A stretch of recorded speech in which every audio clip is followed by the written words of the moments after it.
지혜가 지혜자를 성읍 가운데 있는 10명의 권력자들보다 더 능력이 있게 하느니라.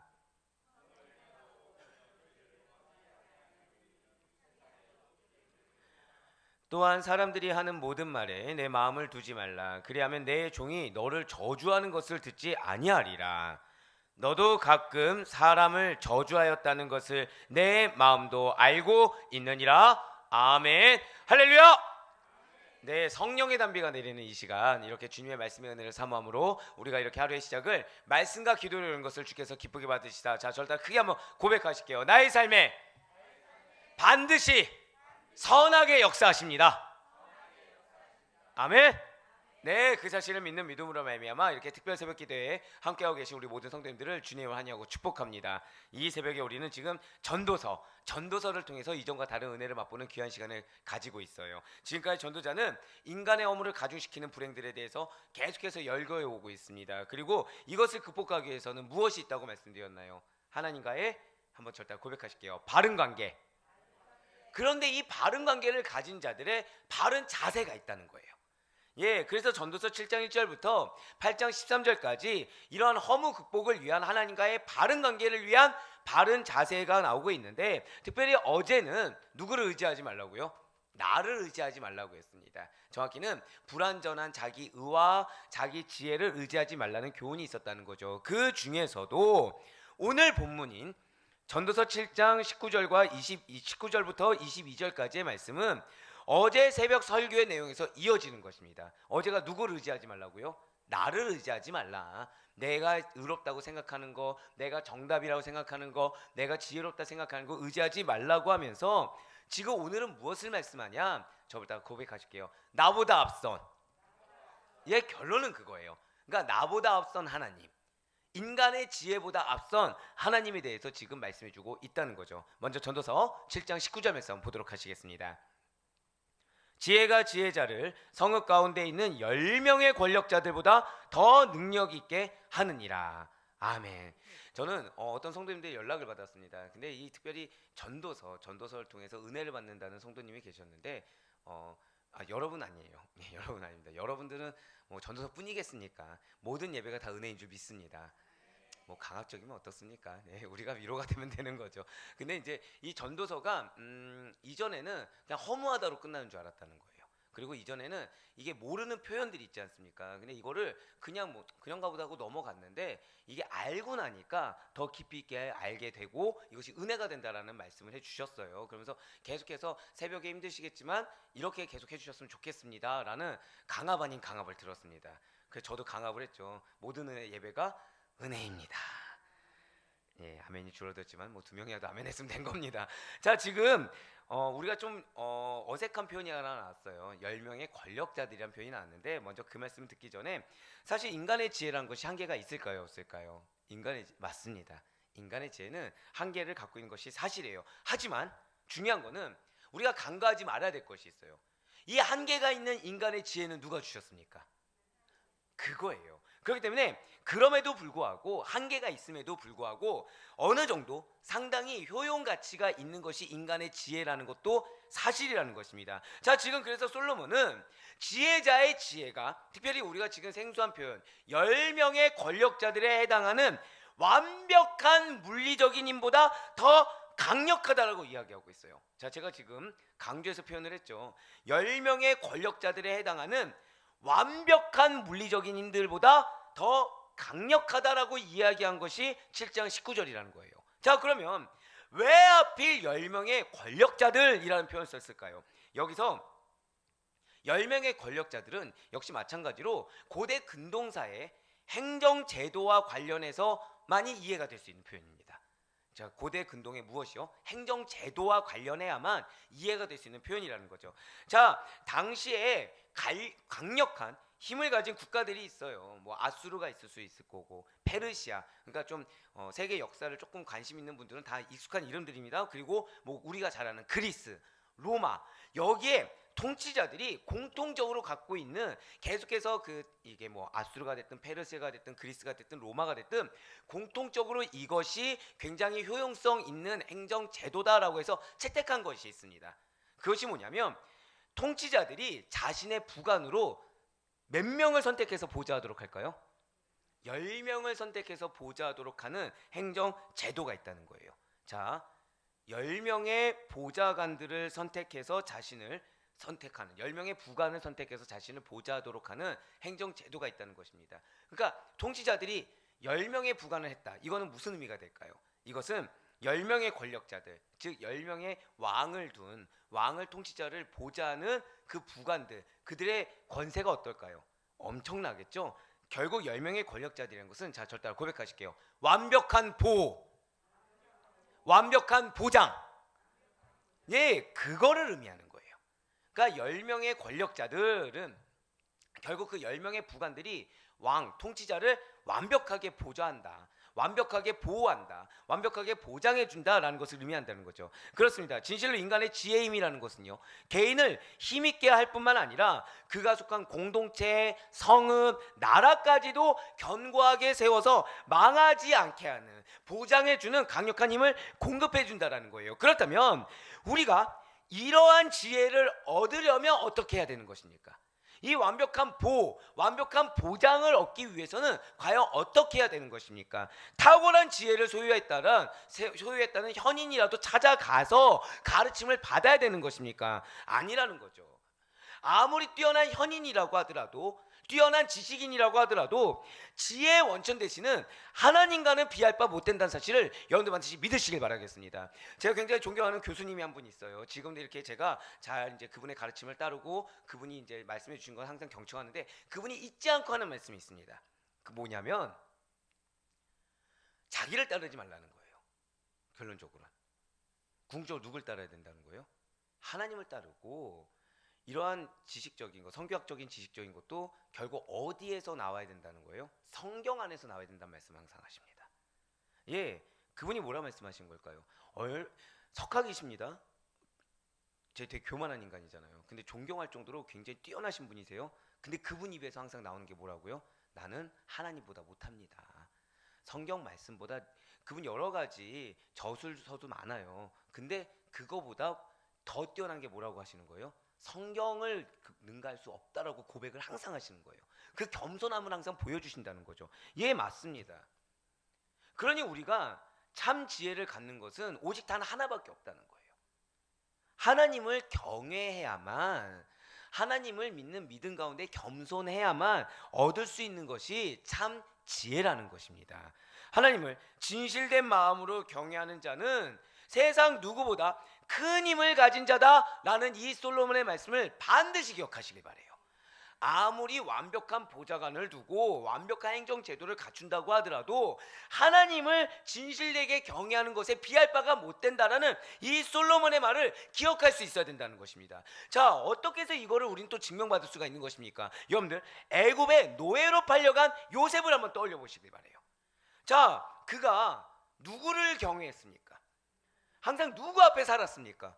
하나님 앞에 살았고, 하나님을 경외하는, 그래서 그 하나님을 경외함으로 얻은 지혜가 있었어요. 그래서 그는 어디까지 올라갔죠? 애굽의 총리로까지 올라가는 축복을 얻을 수가 있었다는 것입니다. 요셉이 애굽의 총리까지 올라가게 된 가장 근본적인 힘은 무엇에 있었다고요? 자, 절대 고백하실게요. 하나님을 경외함. 바로 거기에 있었다는 거예요. 하나님을 경외하는 가운데 주시는 지혜로 애굽의 총리까지 갔었고, 그래서 애굽의 환란을 극복할 수가 있었다는 것입니다. 할렐루야. 그래서 바로 왕이 바로 이렇게 하나님을 경외한 당신의 총리였던 요셉에 대해서 무엇이라고 지금 칭송하고 있습니까? 창세기 41장 38절과 39절 말씀 보시길 바래요. 바로가 그의 신하들에게 이르되, 이와 같이 누구의 감동된 사람이요?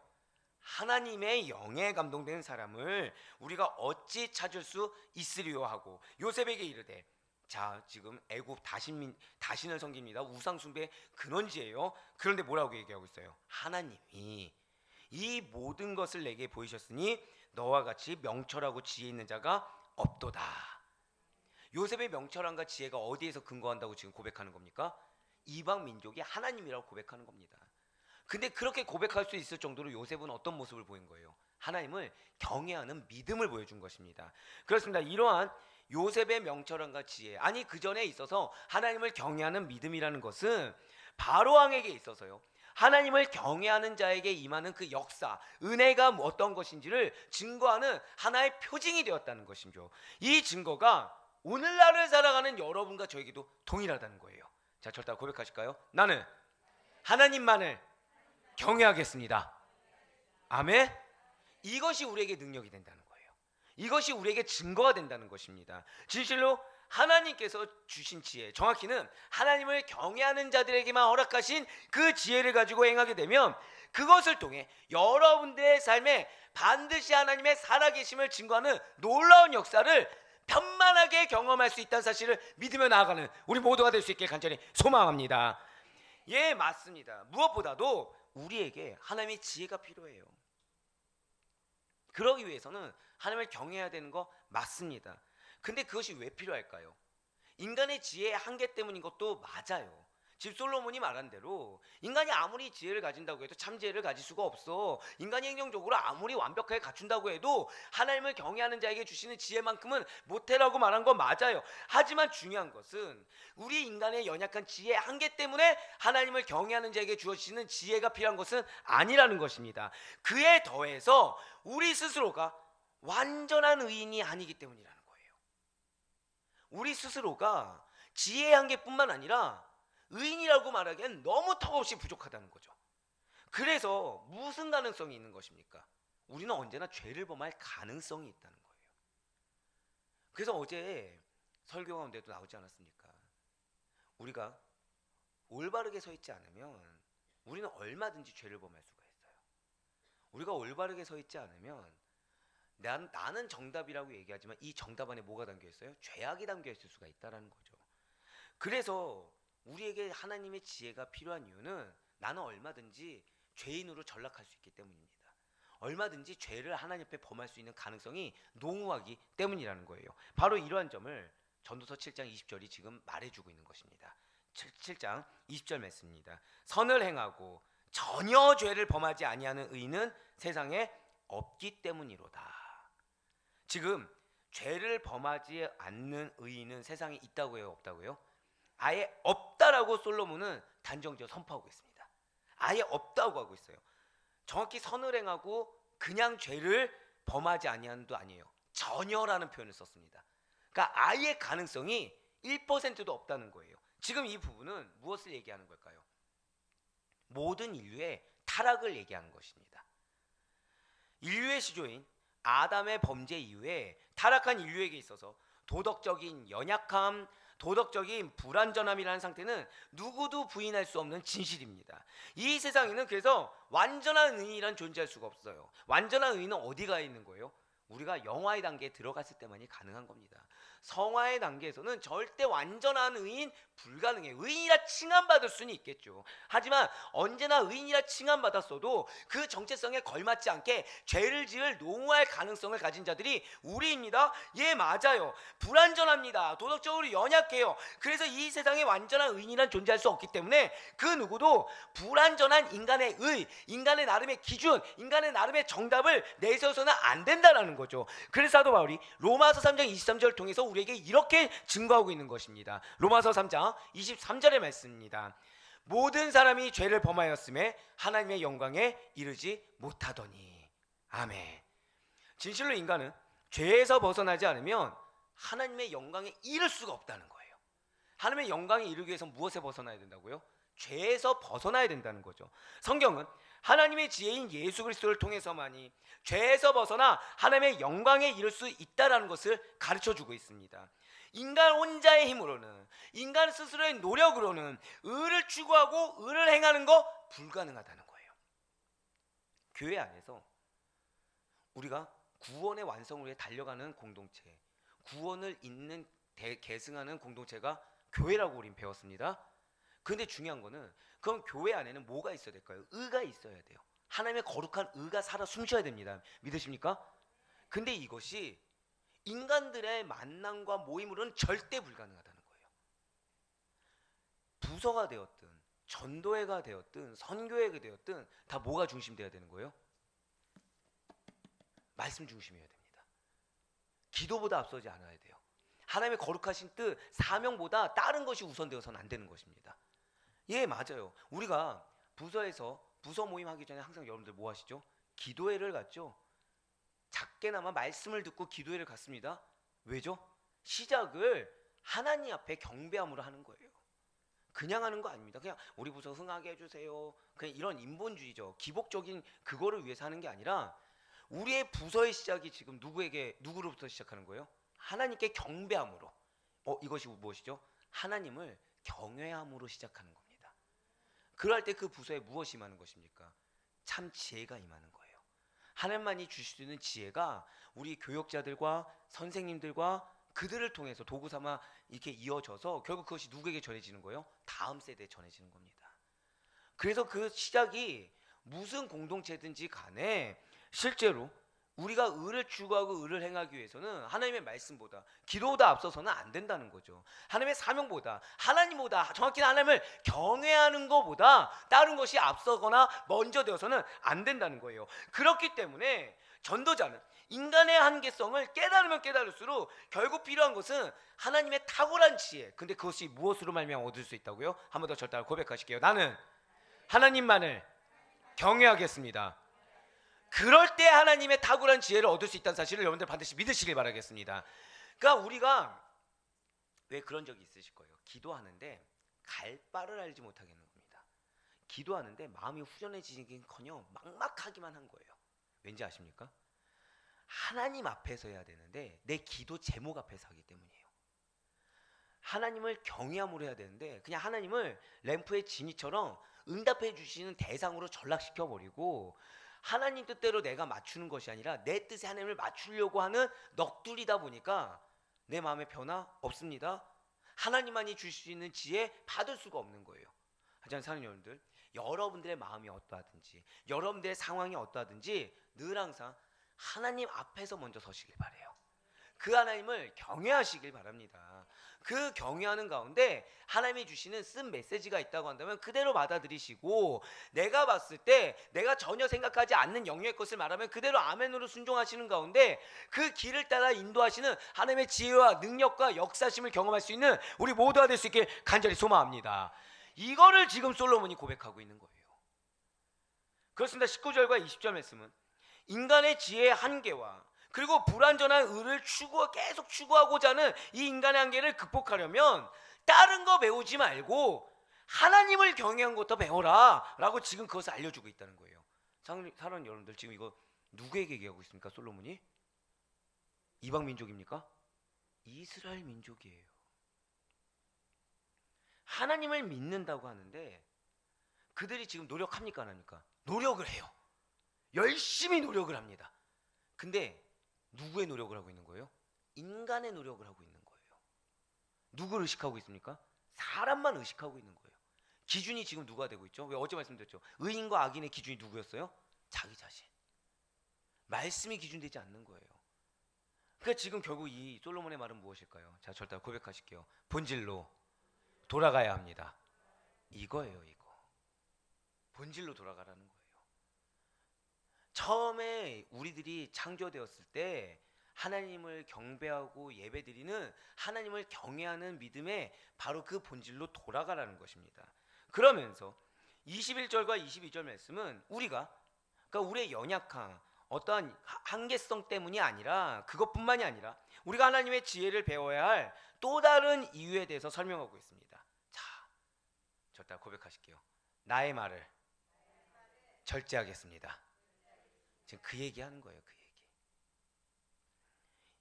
입술에서 나오는 말들이 우리의 본질과는 상관없이 나의 연약함과 나의 부족함, 지금 순화해서 말씀드렸어요. 그것을 드러낼 수 있기 때문에 하나님의 지혜가 모든 인간들에게 필요하다는 겁니다.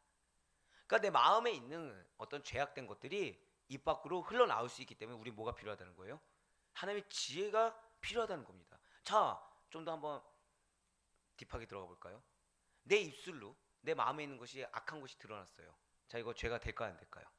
죄가 됩니다. 한마디로 죄 짓지 않기 위해서 하나님의 지혜가 필요하다는 거예요. 어제 지나치게 우매하다 기억하고 계시죠? 결국 이것이 죄인지도 모르는 우매한 상태에 있지 말고 모른 척 뒤에 숨지 않기 위해서는 하나님의 지혜의 깨달음이 필요하다는 겁니다. 지금 오늘 본문 전도서 7장 21절과 22절의 말씀입니다. 또한 사람들이 하는 모든 말에 내 마음을 두지 말라.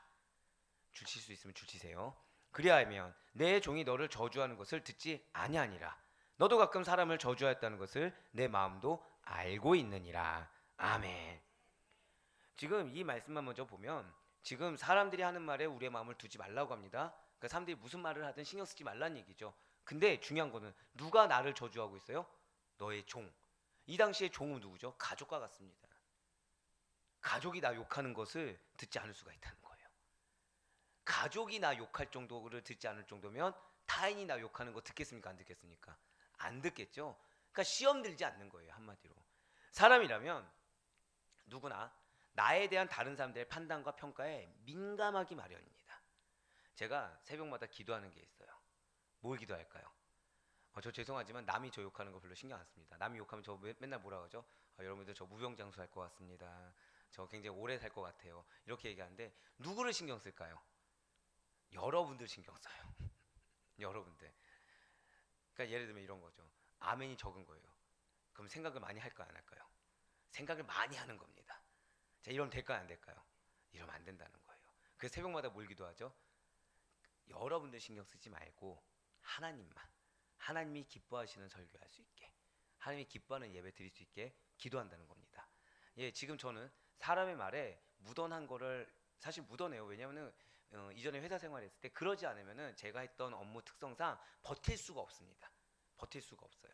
이게 굉장히 예민한 직업이다 보니까 목표물을 가지고 그냥 이것만 보고 가야 되는데 주변에서 하는 말을 일일이 신경 쓰면 아시다시피 광고를 했잖아요. 광고가 원래 목표대로 나올까 안 나올 거예요? 안 나와요. 이 사람 말 저 사람 말 듣잖아요. 갑자기 중구난방이 돼버립니다. 이게 작품이 안 돼요. 그렇기 때문에 안 듣는 이 훈련도 받게 됩니다. 그런데도 불구하고 저도 누굴 신경 쓰고 있어요? 사람을 신경 쓰고 있다는 거예요. 하지만 그거를 끊는 기도 먼저 한다는 거죠. 예, 맞아요. 사람이라면 누구나 사실은 묻어나든 묻어나지 않든 어떤 누군가의 판단과 평가에 민감할 수밖에 없다는 거예요. 하지만 솔로몬은 지금 사람들이 하는 어떠한 말에 마음을 두지 말래요. 근데 그 말이 비난이나 저주조차도 마음에 두지 말라는 겁니다. 자, 누가 여러분들을 욕했어요. 여러분들 신경 쓰입니까? 안 쓰입니까? 감사해요. 안 쓰인다고 하면은 내가 믿음이 너무 연약한가 그럴 뻔했는데 사실 사람이라면 다 쓰입니다. 칭찬은 그냥 걸러 들을 수 있어도 누가 나 욕했다 그러면은 괜히 신경이 쓰여요.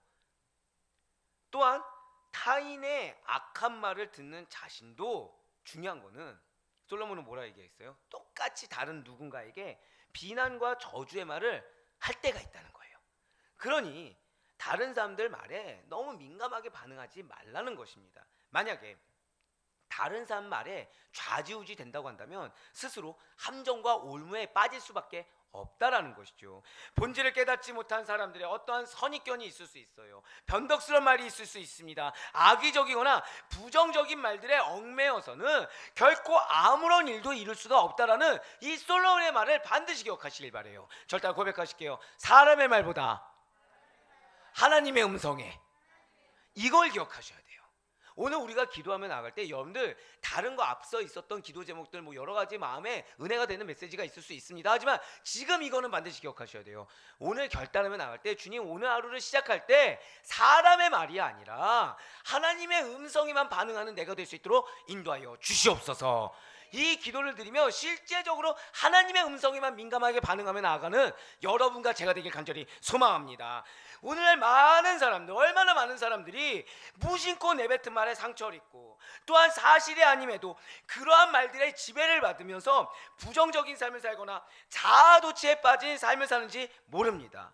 또는 누군가 하는 말에 휘둘려서 정작 내가 얻어야 될 것도 얻지 못하는 안타까운 영혼들도 허다하다라는 거예요. 하지만 사는 여러분들, 여러분과 저의 본질을 기억하시길 바래요. 우리의 본질이 무엇입니까? 여러분과 저는 사람이 나의 죄를 대속해 준 자가 아니라 예수 그리스도께서 나의 죄를 대속해 주시사 천국 백성으로 부름받은 그리스도입니다. 믿으십니까? 누가 나에게 영향력을 주었어요? 사람이 아니라는 거죠. 예수님이십니다. 믿으십니까? 그럼 우리가 그러면 나에게 영향력을 준 그 누군가에게 반응을 해야지 아무런 영향을 주지 못한 자의 말에 반응할 필요가 없다라는 거예요. 우리의 정체성은 그렇기 때문에 결코 사람들의 어떠한 태도, 사람들의 어떠한 반응에 일일이 얽매이고 지배당하는 어리석음에 빠지는 자들이 우리의 정체성이 아니라는 거죠. 성도된 여러분과 저는 하나님의 진실하심과 온전하심, 의로우심을 믿는 여러분과 저는 사람들의 평가, 사람들의 말, 사람들의 어떤 질시 어린 눈초리에 좌지우지 되어서는 안 된다는 거예요. 오히려 그럴수록 나를 정확히 돌아보는 안목을 키워야 됩니다. 이것을 무엇이라 하죠? 믿음의 안목. 믿음의 눈을 열 수 있어야 돼요. 그래서 하나님 앞에서, 하나님의 말씀 앞에서 자신에 대해서 끊임없이 믿음을 평가할 수 있어야 됩니다. 내가 정말 믿음이 있는 건지 없는 건지, 나의 이 감정의 근원이 무엇인지, 지금 우리 월요 새벽 때 말씀드렸죠. 분류해야 된다고. 이 감정의 근원, 이 기준이 정말로 내가 무엇인지를 분별할 수 있어야 된다 말씀드렸습니다. 이게 우리의 지금 해야 될 행동인 것이지, 사람의 말에 따라 이 말을 안 듣기 위해서, 또는 사람의 말에 좌지우돼서 그 사람이 하는 말에 상처받아서 이 상처를 또 다른 누군가한테 쏟아내는 어리석은 헛된 나날들을 보낼 필요가 없다는 거예요. 예, 맞습니다. 항상 하나님 앞에 서 있어야 돼요. 우리의 우선순위는 항상 나의 믿음의 분별입니다. 내 영적 상태의 분별이에요. 믿음의 눈으로 바라보는 것입니다. 그리할 때 나의 연약함을 바르게 채워갈 수 있다는 거예요. 더 나아가 하나님께서 이루고자 하시는 놀라운 일들을 성취하는 삶을 살 수가 있다는 것이죠. 이걸 어떻게 해서 할 수 있는 거예요? 하나님의 지혜, 하나님의 경외함으로 주어진 참 지혜가 주어지기 때문에. 자, 지금 참 지혜는 무엇으로 주어진다 말씀드렸어요? 하나님을 경외함으로. 참 지혜는 또 무엇으로 주어진 것입니까? 저따 고백하실게요. 나는 사람의 말이 아닌 하나님의 음성에 반응하겠습니다. 맞습니다. 그럴 때 참 지혜가 주어진다는 거예요. 사랑하는 우리 성도 여러분들, 이미 여러분과 저에게 하나님께서는 참 지혜를 주셨습니다. 근데 그것은 다른 걸로 준 것이 아니에요. 예수 그리스도의 십자가의 대속하심으로 주어진 것이고요. 그래서 이 땅 가운데 살아가는 데 있어서 우리 인생길을 인도하시는 하나님의 참 지혜라는 것은 그러한 하나님을 경외할 때, 그리고 그러한 하나님의 음성에만 반응할 때 주어지는 것을 깨닫고 경험할 수가 있게 된다는 거예요. 그런 지혜로운 사람은 어떠한 경우에든지 함부로 혀를 사용하지 않습니다. 지혜로운 자는 무엇을 사용하지 않는다고요? 내 입술에 착고를 맨다는 거예요. 한번 내 가슴에 손을 얹고 생각해 보시길 바라요. 우리 중에 단 한 번도 남에 대해서 평가하거나 비난하거나 정죄한 적이 없습니까? 마음으로라도 우리는 있다는 거예요. 단 한 명도 예 없어요. 이거는 입 밖으로 안 낸다고 하더라도 마음으로는 수도 없이, 죄송합니다, 살인을 저지른 자들이 우리입니다. 즉흥적이고 감정적이며 무책임한 말들, 또는 단편적인 몇 가지 정보들에 의해서 내가 먼저 답을 내려서 아무렇게나 한 말은 없는지 우리는 늘 스스로를 되돌아볼 수 있어야 된다는 거예요. 즉, 마음에 있는 것이 입술로 나갑니다. 믿으십니까? 근데 그 입술이 하나님 보시기에 어리석다고 여길 만한 말들을 한 적은 없는지 늘 항상 되돌아봐야 된다는 거예요. 내 나름의 타당한 합리적인 이유가 있을 수 있습니다. 하지만 하나님 앞에서 봤을 때는 믿음이 아닌 말들, 하나님 앞에서는 지혜로운 말이 아닌 것들을 내가 내뱉은 적은 없는지 늘 항상 우리는 분별할 수 있어야 된다는 거죠. 그래서 우리는 말에 대한 성경의 교훈을 늘 항상 가슴에 새겨야 되는 것입니다. 죄송합니다. 숙제예요. 야고보서 3장 6절의 말씀입니다. 야고보서 3장 6절의 말씀 우리 다 같이 읽도록 하겠습니다. 시작. 혀는 곧 불이요 불의의 세계라. 혀는 우리 지체 중에서 온몸을 더럽히고 삶의 수레바퀴를 불사르나니 그 사르는 것이 지옥불에서 나느니라. 아멘. 이거 마음에 새기는 게 숙제입니다. 이거 마음에 새기는 게. 혀가 뭐라고요? 불이라는 거예요. 불의의 세계라는 것입니다. 혀가 우리 지체 중에서, 하나님이 거룩하게 만든 지체 중에서 온몸을 더럽힐 수 있다는 거예요. 근데 이 혀가 말씀이 나왔을 때는 어떨까요? 이게 역전하게 되는 거죠. 이 혀가 기도 가운데 성령의 음성에 순종하는 말이 나왔을 때, 여러분들 그 아멘이 나왔을 때 어떻게 되는 것입니까? 불의의 세계가 아니라 의로움의 세계가 되는 것입니다. 온몸을 더럽히는 것이 아니라 온몸을 거룩하게 하는 것입니다. 예, 맞습니다. 지금 이 말씀처럼 혀라는 건 결국에는 매우 가공할 만한 위력을 가졌어요. 이 입술이라는 것은 가공할 만한 능력을 가졌다는 것이죠. 아무리 부지 중에 의미 없이 내뱉은 말이라고 할지라도 그것을 듣는 상대에게는 생명을 위협할 만큼 큰 상처가 될 수도 있다는 거예요. 그러니까 나는 내가 너무 정답이에요. 이거는 의심이 없습니다. 그래서 상대에게 말을 했어요. 근데 이 마음에 사랑이 없는 거예요. 사랑이 없는 거예요. 내뱉었어요. 어떻게 되는 거죠? 상처를 줄 수가 있다는 겁니다. 근데 그것이 어떤 정도요? 생명을 위협할 만큼. 근데 이 상대가 그것을 받아들이냐 안 받아들이냐, 변화되냐 안 변했냐, 이거를 따지기 이전에 이 영혼의 영적 상태 먼저 분별할 수 있어야 돼요. 근데 이 영적 상태 뭘로 분별할 수 있죠? 믿음의 눈으로 분별할 수 있습니다. 믿음의 눈은 어떻게 주어지죠? 하나님을 경외함으로 주어지는 참 지혜가 임했을 때, 그때 분별할 수 있다는 거예요. 결국 무엇입니까? 내가 온전히 하나님께 쓰임받기 위해서, 내가 온전히 하나님께 쓰임받고 그 가운데 정말 하나님의 사명을 잘 감당하기 위해서는 가장 기본적인 것이 무엇이에요? 하나님을 경외해야 된다는 거예요. 하나님을 경외하는 그 지혜를 임하기 전에는 늘 항상 스스로를 돌아봐야 되는 것입니다. 그 가운데 나의 언행에 대해서도 늘 항상 지혜로운 언행인지 아닌지를 분별할 수 있어야 된다는 거예요. 우리 중에 말씀 모르는 분들 없습니다. 근데 중요한 거는 이 말씀이 어떤 도구가 되고 있는지는 분별해 볼 수 있어야 돼요. 부디 이런 말의 위험성을 기억하심으로 보다 신중하고 보다 깊이 생각하셔서 말하기 전에 조금 더 깊이 생각하시고 조금 더 깊이 하나님 앞에서 묵상하는 자세를 갖추는 여러분과 제가 되길 간절히 소망합니다.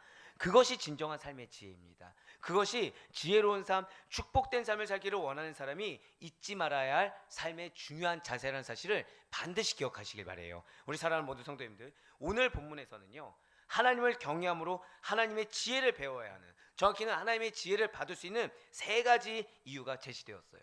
그것은 인간의 지혜의 한계 때문입니다. 그리고 바로 불완전한 의를 자꾸 추구하는, 죄를 추구하는 인간의 한계 때문이에요. 또한 선하지 못하고 바르지 못한 말을, 이 입술을 함부로 내뱉는 인간의 한계 때문입니다. 네, 맞습니다. 인간의 한계는 세 가지가 있어요.